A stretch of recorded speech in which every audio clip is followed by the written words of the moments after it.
ധനുരാശിയിലെ മൂലനക്ഷത്രം. അപ്പോൾ മൂലനക്ഷത്രക്കാരെ സംബന്ധിച്ച് അവർക്കിപ്പോൾ കഴിഞ്ഞൊരു 2.5 വർഷമായിട്ട് അവർക്ക് 3-ലെ ശനിയായിരുന്നു. പക്ഷെ 3-ലെ ശനിയാണെങ്കിലും 6-ാം ഭാവത്തിലായിരുന്നു അവരുടെ വ്യാഴം നിന്നിരുന്നത്. അപ്പോൾ 3-ലെ ശനി നമുക്കിപ്പോഴും പറയും നല്ല 7-ലെ ശനിയൊക്കെ കഴിഞ്ഞു, 3-ലേക്ക് ശനി വരുമ്പോൾ മുടി വെച്ച് വാഴുന്ന ഒരു സമ്പ്രദായമാണ് നമ്മൾ പറയുക. പക്ഷെ വ്യാഴം അവിടെ ഇത്തിരി 6-ാം ഭാവത്തിലായതുകൊണ്ട് അവർക്ക് അത്രയ്ക്കും ഊഷ്മളമായ ചിലപ്പോൾ ഫലങ്ങൾ കിട്ടിയിട്ടില്ലെങ്കിലും ഇനി 7-ാം ഭാവത്തിലേക്കാണ് നമ്മുടെ വ്യാഴത്തിൻ്റെ വരവ്. അപ്പോൾ 7-ലെ വ്യാഴം എപ്പോഴും നിവർത്തികാരകനാണ്. എന്ത് കാര്യം വിചാരിച്ച പോലെ നടക്കാനായിട്ട് നമുക്ക് സാധിക്കും. പക്ഷെ ഇവിടെ ശനീശ്വരൻ പോകുന്നത് 4-ാം ഭാവത്തിലാണ്. അപ്പോൾ 4-ല് നമുക്ക് ഗുരുവിൻ്റെ രാശിയിലായതുകൊണ്ട് വലിയ ദോഷങ്ങളെയൊന്നും പറയുന്നുണ്ട.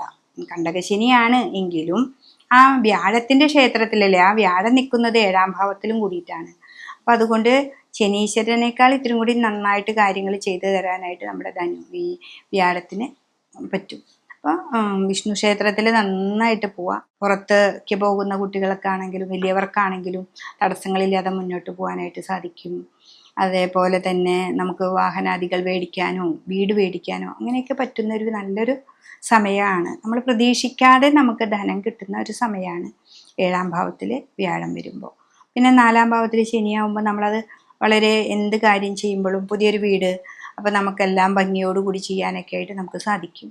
അപ്പോൾ ഈ മൂലൻ നക്ഷത്രക്കാരെ സംബന്ധിച്ച് ഏറ്റവും ഒരു നല്ല ഭാവമാണ്. 3-ലാണ് രാഹു നിൽക്കുന്നത്. രാഹു 3-ാം ഭാവം കൊണ്ട് ഏറ്റവും നല്ല രാഹുവാണ്. പിന്നെ ഇവർക്ക് 9-ലാണ് കേതു നിൽക്കുന്നത്. 9-ൽ കേതു എന്ന ഗ്രഹം 9-ൽ നിൽക്കുന്നത് നല്ലതാണ്. നിഗൂഢമായ ശാസ്ത്രജ്ഞ ജ്ഞാനത്തെ തരുന്ന പറയുന്നത്, അതും സൂര്യൻ്റെ ക്ഷേത്രത്തിലുമാണ്.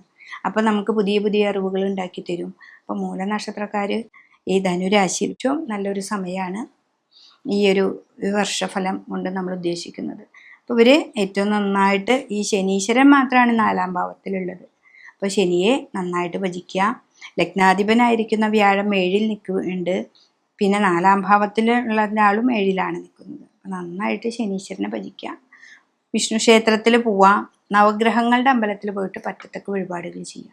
അപ്പോൾ ഈ ഒരു വർഷം 1.5 വർഷം കൊണ്ട് നമുക്ക് അധികമായിട്ട് നേട്ടങ്ങളാണ് ഉണ്ടാവുക. അപ്പോൾ ധനുരാശിയിൽ മൂലനക്ഷത്രക്കാർക്ക് ഏറ്റവും നല്ലൊരു വർഷമാണ് ഈ 2025 മേടമാസം 14-ാം തീയതി മുതൽ നമുക്ക് ഉണ്ടാവാനായിട്ട് പോകുന്നത്.